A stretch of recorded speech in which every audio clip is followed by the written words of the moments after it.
get ready to go here. Ladies and gentlemen, we're going to put a temporary hold on the show here while we get this Jimmy Buffett band arrive. He's promised some really good stuff.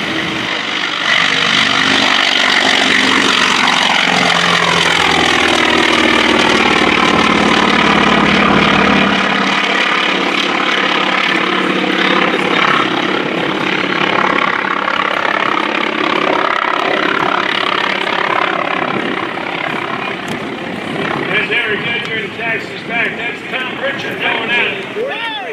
German FM-2 Wildcat.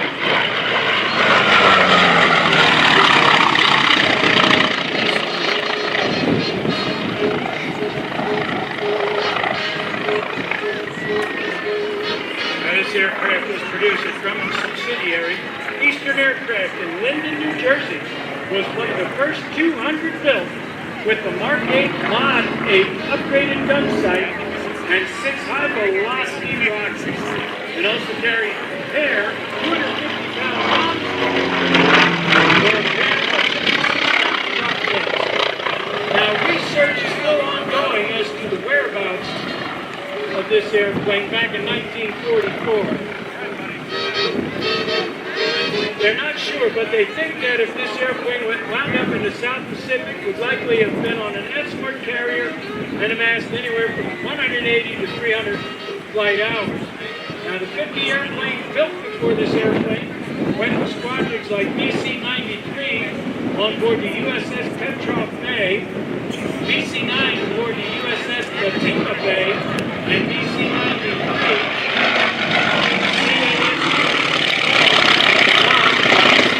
aboard the USS Algernon.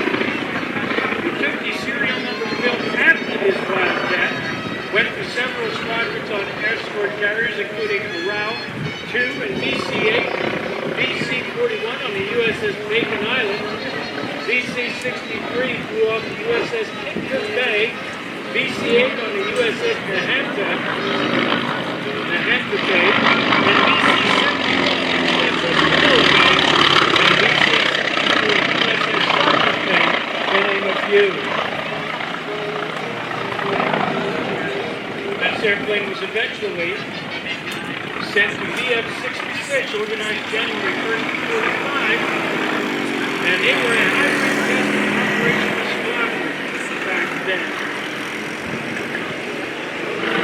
Commander, Lieutenant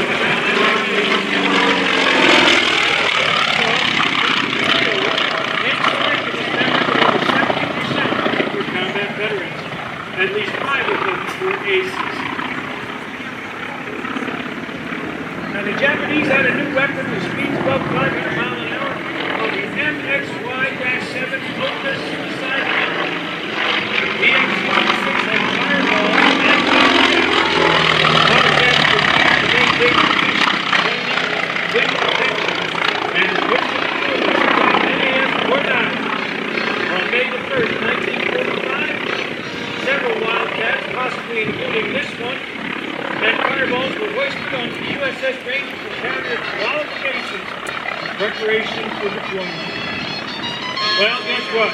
In August of 1945, war was over.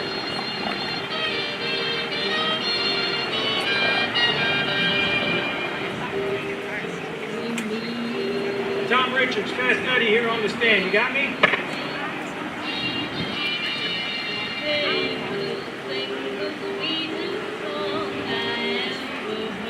Thom Richard, Fast Nutty, you got me?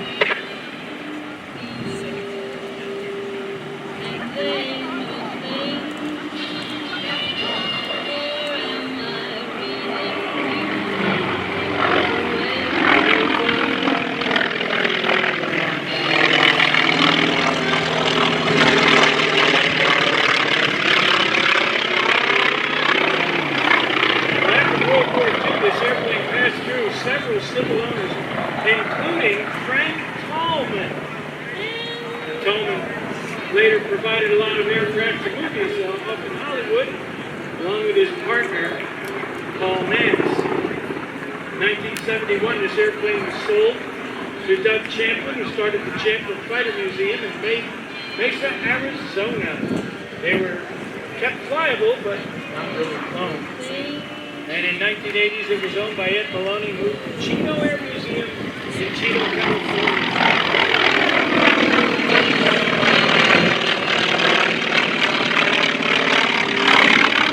Restoration on this airplane began in 2010 at APW Services in Arizona, and the airplane is parked until 2024 when it went through a major change of ownership.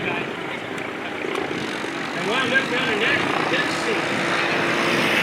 Received attention by Zell Aviation in Breckenridge, Texas from 2024 to April of 2025 and is now based in Lebanon, Tennessee.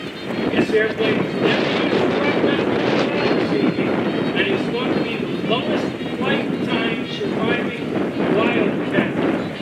And because of being flown by 5 aces during the last year of the war, thought to be the most historic Wildcat above water.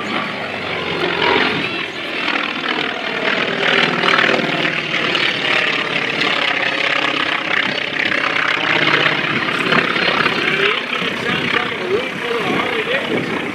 That's a Wright R-1820-65, sporting 1,350 horsepower. The R stands for radial. The cylinders are arranged around the crankshaft in a circle. 1820 is the cubic inches, 1,820 cubic inches. Wildcat is a heavy airplane for its size, weighing in at about 5,500 pounds. And here you go, on the back.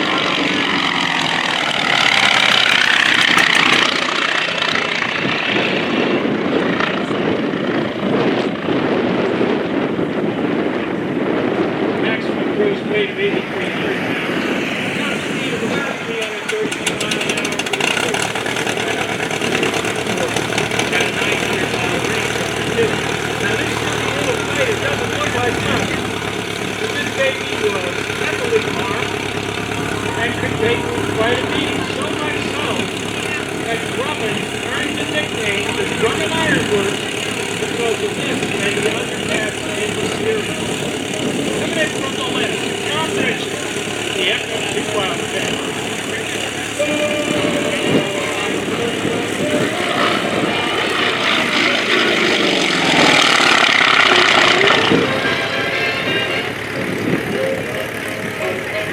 Now that is the same engine that powers the B-7. This airplane was in production all the way to the end of the war. As it turned out to be a handy little airplane to have on the carriers, the smaller carriers, the escort or Jeep carriers, as they were called. They could take care of little action, while all the front-line carriers were out there taking on the big boys. Now, the first rule of dogfighting a zero with a Wildcat is very simple. Don't. The Zero was much more maneuverable than the Wildcat, but the Wildcat could take a beating more than a Zero could. So they developed tactics with thatched wheels. Across each other's tail.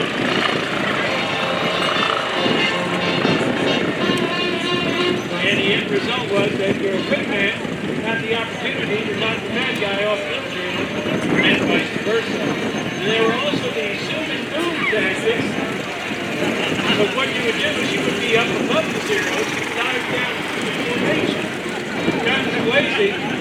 If you were lucky enough to hit a fuel tank or two, that was the end of the zeros. They caught fire very easily because of those self-sealing fuel tanks.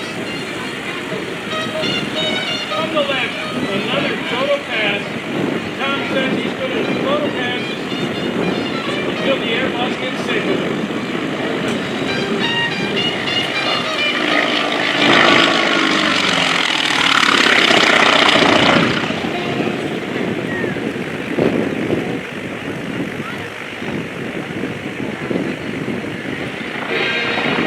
One of the favorite Japanese tactics to take on a Wildcat would be for the Japanese Zero to go vertical. Because the Japanese airplane was lighter, they could go higher on the vertical than the Wildcat. Well, what happened is the Wildcat would get up to the top, lose airspeed, stall, and go into a spin. Then the zero pilot just pushes over, and there's the start. We've got that car inside. He's racing the Trailhawk.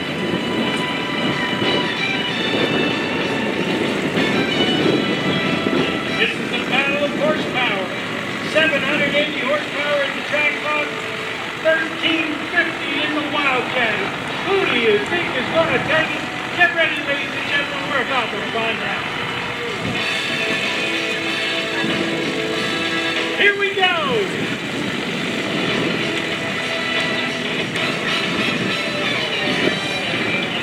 Wildcat easily has the lead right now, but I know that Trailhawk's cranking up the blower.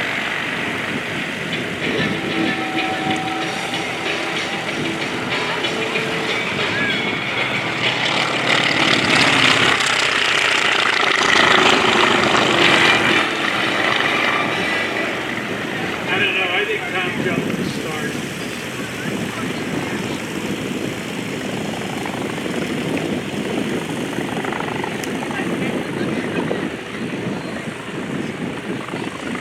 Ladies and gentlemen, when was the last time you saw a World War II fighter plane racing a car? Coming up next, we're going to enter the wild world of aerobatics here with Captain McElvey.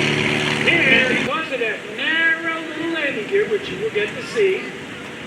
The airplane is a little bit of a handful in crosswinds. Doesn't like them. But you see, when you're on board an aircraft carrier, it doesn't make a difference because the wind is always going straight down the runway. There he is, Thom Richard back on the ground with the FM-2 Wildcat. And in just a moment, we're going to get Patrick McElvey back in here. And you're about to